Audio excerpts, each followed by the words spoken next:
You're listening to Abruptly with Preeti. A flawed nurturing. Can parents go wrong? We spend all our lives looking up to them.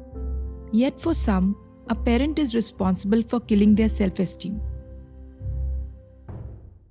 Rohan was sitting with his face buried in his lap when he heard his mother calling him from the living room.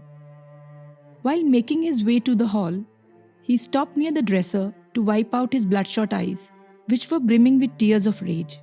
He was standing near the white arc of the hall, while looking at the gloomy face of his mom, who rushed to hug him the moment her eyes caught him.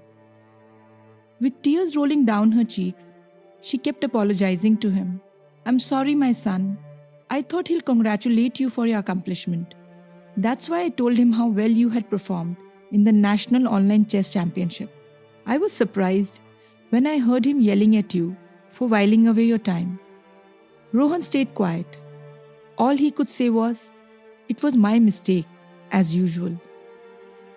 Rohan had been struggling with the thought of how someone who is biologically conditioned to love and support him can constantly keep pulling him down with his poison-dipped words. He would wonder, why do I always become the scapegoat for my dad's bad mood?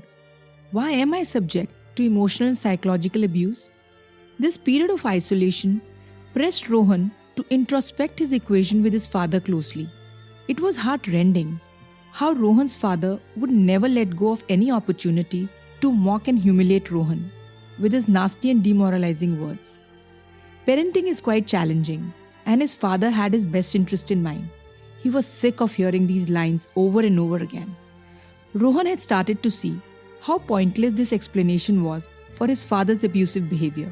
He knew that his dad wanted Rohan to do well in studies because that made him look good.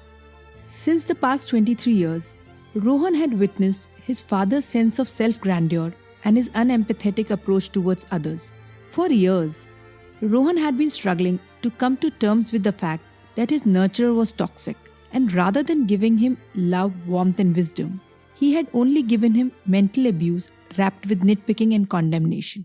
He could never have imagined that all his questions connected to his father's self-absorbed and sadistic traits will get answered just by taking a simple quiz on narcissism that he stumbled upon on a renowned health website.